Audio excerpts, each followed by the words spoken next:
গল্পের শুরুতেই আমরা শিব কক্কর নামের একজন ব্যাংকারকে দেখতে পাই যে কিনা অমৃতসরে থাকতো। কিন্তু এরপরই শিব বুধাপেস্টে চাকরি পেয়ে যায়। আর শিবের ছোটবেলার বন্ধু রাধাও তার সঙ্গে যাওয়ার সুযোগ পায়। এরপর শিব বুধাপেস্টে এসে নতুন করে নিজের জীবন শুরু করে আর সে ভীষণ খুশি ছিল। আর এখানে এসে তার একটা নতুন গার্লফ্রেন্ডও হয়ে যায়। অন্যদিকে আমরা সায়রা সিং নামের একজন মেয়েকে দেখি যে কিনা রোজ রাতেই ভয়ঙ্কর স্বপ্ন দেখতো যে সে জলে ডুবে মারা যাচ্ছে। আর এই স্বপ্ন দেখে রোজ আতঙ্কে সায়রার ঘুম ভাঙতো। আর এরপর আমরা দেখি যে সায়রার একটা চকলেট শপ ছিল। এরপর একদিন দেখা যায় যে শিব সায়রার শপের সামনে আসে। আর শিব আর সায়রা যখন একে অপরকে দেখে তখন তারা একে অপরের প্রতি ভীষণই অ্যাট্রাকশন ফিল করে।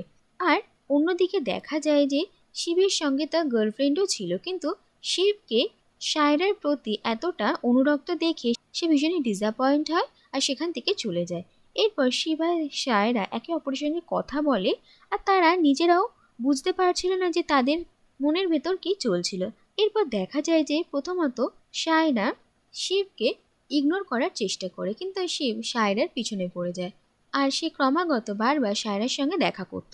আর এরপর দেখা যায় যে ধীরে ধীরে তারা একে অপরের সঙ্গে ইনভলভ হয়ে যায় আর তাদের আকর্ষণ ধীরে ধীরে ভালোবাসায় পরিণত হয়। কিন্তু এরপরই হঠাৎ সায়রা শিবকে বলে যে তার বয়ফ্রেন্ড আছে যার নাম মানব, আর মানব কিছু কাজের জন্য বাইরে গিয়েছিল আর সে এবার ফিরছে। আর সায়রা শিবকে সেখান থেকে চলে যেতে বলে। আর শিব বুঝতে পারে না যে তার সাথে কি হচ্ছে। সায়রা আর তার দুজনের জীবন আলাদা ছিল, কিন্তু হঠাৎ করে তাদের দেখা হয় আর হঠাৎ করে তারা দুজনের প্রতি এতটা ডিপেন্ডেন্ট হয়ে পড়েছে। আর এরপর শিব ঠিক করে যে সে হাল ছাড়বে না। আর দেখা যায় যে সায়রা তার বয়ফ্রেন্ড মানবের সঙ্গে ডিনার ডেটে এসেছিল আর শিব সেখানে এসে পৌঁছয় আর মানবের সামনে সায়রার সঙ্গে ফ্লার্ট করা শুরু করে, যেটা দেখে মানব ভীষণই রেগে যায়। আর সে বুঝতে পারে যে সায়রাও শিবকে সম্মতি দিচ্ছে, তাই মানব সেখান থেকে চলে যায়। আর মানবের এভাবে চলে যাওয়াতে সায়রার বিন্দু মাত্র আফসোস হয় না। আর তারপর দেখা যায় যে সায়রা আর শিব একসঙ্গে থাকতে শুরু করে আর তারা একে অপরকে ভীষণ ভালোবাসতো। এভাবেই দিন কাটতে শুরু করে আর শিব আর সায়রার সম্পর্ক আরও গাঢ় হয়। আর এরপর একদিন সায়রা শিবকে জানায় যে সে জল ভীষণ ভয় পায়, কারণ সায়রা যখন 2 বছরের ছিল তখন তার বাবা মায়ের অ্যাক্সিডেন্টে জলে ডুবে মারা যায়। আর সেই কারণেই হয়তো সায়রা জলের থেকে এত ভয় পায়। আর এই কথা জানতে পেরে শিব সায়রাকে সামলায়। এরপর একদিন শিব সায়রাকে বলে যে তাকে তার কাজের জন্য 1 সপ্তাহের জন্য বুধাপেস্টের বাইরে যেতে হবে। আর এই কথা শুনে সায়রার ভীষণ খারাপ লাগে, কিন্তু তারপরেই সায়রা শিবকে বলে যে এই 1 সপ্তাহ তারা দুজন একে অপরের থেকে দূরে থাকবে। আর এটাই একটা সুযোগ যাতে বোঝা যাবে যে সত্যিকারের সায়রা আর শিব একে অপরের জন্য কি ফিল করে আর তারা সত্যি একে অপরকে কতটা ভালোবাসে। আর এরপর শিব চলে যায় আর দেখা যায় যে তারা দুজন একে অপরের থেকে সেপারেট হওয়ার পরই একে অপরকে খুব মিস করতে থাকে। আর এরই মধ্যে একদিন সায়রার সঙ্গে জাকির নামের একটা ছেলে দেখা হয়। আর জাকির ভীষণ হ্যান্ডসাম আর অ্যাট্রাকটিভ। জাকির প্রায়শই সায়রার শপে আসতো আর সায়রার সঙ্গে তার কথাবার্তা হওয়া শুরু করে। আর এরপরই দেখা যায় যে একদিন জাকির সায়রাকে ডিনারের জন্য ইনভাইট করে। প্রথমে সায়রা মানা করলেও তারপর জাকিরের ইনসিস্ট করার জন্য সে ডিনারে যেতে রাজি হয়ে যায়। আর এরপরেই সায়রা এটা বুঝতে পারে যে জাকির হয়তো সায়রাকে পছন্দ করতে শুরু করেছে, তাই সায়রা জাকিরকে স্পষ্ট জানিয়ে দেয় যে সে শিবকে ভালোবাসে। কিন্তু এরপরই দেখা যায় যে জাকির সায়রার ড্রিঙ্কে কিছু একটা মিশিয়ে দিয়েছিল আর সায়রা অজ্ঞান হয়ে যায়। আর তারপর জাকির সায়রাকে সেখান থেকে নিয়ে অনেক দূরে কোথাও চলে আসে। আর সায়রার যখন জ্ঞান ফেরে তখন সে দেখে যে সে একটা আইল্যান্ডে রয়েছে আর তার আশেপাশে শুধু জলই জল। আর এটা দেখে সায়রা ভীষণই অবাক হয়ে যায়। আর এরপর সে জাকিরকে জিজ্ঞেস করে যে এইসব কি হচ্ছে। আর জাকির সায়রাকে বলে যে তার আর সায়রার পূর্বজন্মের সম্পর্ক রয়েছে। আর ছোটবেলা থেকেই জাকির সায়রাকে নিজের স্বপ্নে দেখতো আর সেই অনুযায়ী সে সায়রার অনেক ছবিও বানিয়েছিল। আর সায়রা জাকিরের ঘরে নিজের ছোটবেলা থেকে বড় হওয়া সমস্ত বয়সের পেন্টিং দেখে, যেটা দেখে সে ভীষণই অবাক হয়। আর সে জাকিরের পূর্বজন্মের কথাও বিশ্বাস করতে চায় না। এরপর সায়রা এই আইল্যান্ড থেকে পালানোর চেষ্টা করে আর জাকির সায়রাকে ধরে ফেলে। আর তাদের এই হাতাপাইতেই সায়রা খাই থেকে সমুদ্রে পড়ে যায়, আর সেই মুহূর্তেই তার পূর্বজন্মের সব স্মৃতি মনে পড়ে যায়। এরপর আমরা 800 বছর পুরনো কাহিনী দেখতে পাই, যখন সায়রার নাম ছিল সাইবা, আর সে একজন ওয়ারিয়ার প্রিন্সেস ছিল।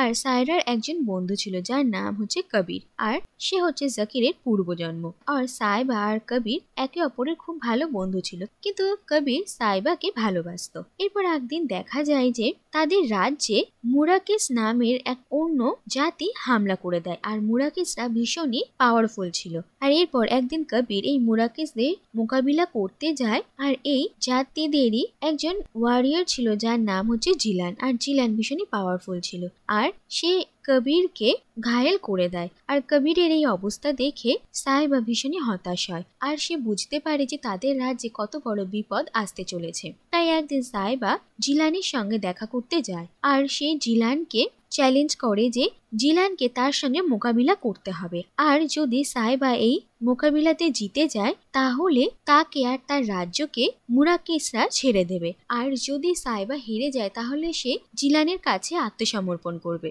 আর এরপরই সাইবা আর জিলানের মধ্যে একটা প্রতিযোগিতা রাখা হয়, আর ঘন জঙ্গল আর প্রতিকূল রাস্তা পেরিয়ে তাদেরকে একটা ছুরি নিয়ে আসতে হবে, আর যে আগে ছুরিটা পাবে সেই হবে বিজয়ী। এরপর সাইবা আর জিলান এই প্রতিযোগিতার জন্য ঘন জঙ্গল অতিক্রম করতে শুরু করে, আর এই সময় জিলান অনেকবার সাইবার প্রাণ বাঁচায়, আর শেষ পর্যন্ত দেখা যায় যে সাইবার আগে জিলান সেই ছুরিটা পেয়ে যায়, আর সাইবার হার হয়, আর এরপর সাইবাকে জিলানের কাছে আত্মসমর্পণ করতে হয়। অন্যদিকে দেখা যায় যে সাইবা এই প্রতিযোগিতার পর্যায়ে ধীরে ধীরে জিলানকে পছন্দ করতেও শুরু করেছিল। আর এরপর একদিন কবির সাইবাকে জিলানের হাত থেকে বাঁচিয়ে নিয়ে যাওয়ার জন্য এসেছিল, কিন্তু সাইবা তার সঙ্গে যেতে বারণ করে দেয়, আর সে বলে যে সে জিলানকে ভালোবাসে আর সে তার সঙ্গে থাকতে চায়। আর এই কথা শুনে কবির ভীষণই আহত হয়। এরপর দেখা যায় যে জিলান আর সাইবার বিয়ে হয়ে যায়, আর তারা একে অপরের সঙ্গে ভালো ছিল। আর তাদের বিয়ের দিন রাতেই দেখা যায় যে কবির আর তার সৈন্যরা মুরাকিসদের ওপর হামলা করে, আর কবির জিলানকে লুকিয়ে আক্রমণ করে যাতে জিলান আহত হয়ে যায়। আর এরপর আহত অবস্থায় জিলান সমুদ্রে পড়ে যায়, আর সাইবাও তাকে বাঁচানোর জন্য সমুদ্রে ঝাঁপ দেয়, কিন্তু সে জিলানকে বাঁচাতে পারে না। এই দুঃখে সাইবাও জলে ডুবে আত্মহত্যা করে, আর সাইবার মৃত্যুতে কবিরও ভেঙে পড়ে, আর তারও বেঁচে থাকার কোনো কারণ ছিল না, তাই কবিরও নিজের গলা কেটে আত্মহত্যা করে। আর দেখা যায় যে এই তিনজনেরই ভালোবাসা অসম্পূর্ণ রয়ে গিয়েছিল, আর এরা তিনজন নিজেদের ভালোবাসা পূর্ণ করার জন্য আবার জন্মগ্রহণ করে।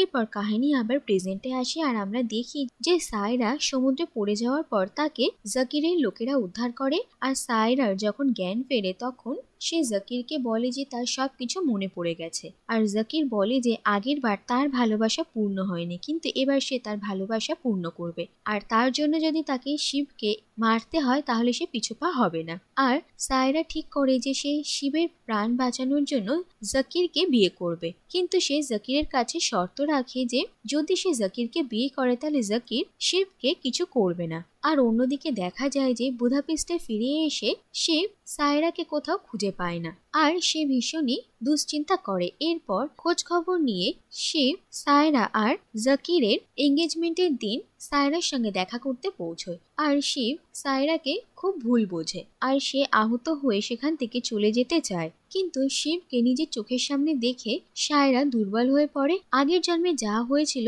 সে সম্পর্কে অবগত হওয়া সত্ত্বেও সায়রা ঠিক করে যে সে শিবের সঙ্গেই থাকবে, আর তারা দুজন একসঙ্গে মোকাবিলা করবে। কিন্তু অন্যদিকে দেখা যায় যে শিবের তার পূর্বজন্মের কথা কিছুই মনে ছিল না, তাই সে সায়রার কোনো কথা বিশ্বাস করে না। কিন্তু শিব আর সায়রা এরপর সেখান থেকে পালিয়ে যায়, আর তারা জাকিরের লোকেদের হাত থেকে লুকিয়ে ছিল। কিন্তু এরপরই জাকিরের লোকেরা তাদের দুজনকে ধরে ফেলে, আর তাদেরকে জাকিরের সামনে নিয়ে আসে। আর এরপরই দেখা যায় যে শিবের ফ্রেন্ড রাধাকেও জাকির খুব মারধর করেছে, আর তার গার্লফ্রেন্ডকে মেরে ফেলার হুমকি দিয়ে এসে শিব আর সায়রার লোকেশন জানতে পেরেছে। আর এরপর দেখা যায় যে জাকির শিবকে খুব মারধর করে, আর এই সময়ে শিবের পূর্ব জন্মের সব স্মৃতি মনে পড়ে যায়, আর তারপরে সে জাকিরকে ফাইট ব্যাক করে, আর এরপর তাদের দুজনের মধ্যে তুমুল ফাইটিং হয়। আর এরপর দেখা যায় যে জাকির শিবকে মেরে তাকে সমুদ্রে ফেলে দেয়, কিন্তু এরপর শিব ও জাকিরকে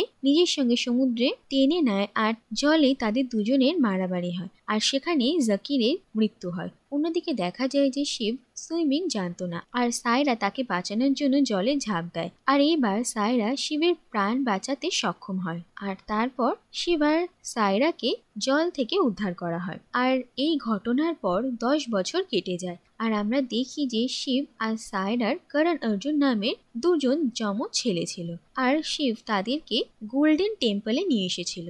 আর এর সঙ্গেই এই কাহিনীটা এখানেই শেষ হয়ে যায়।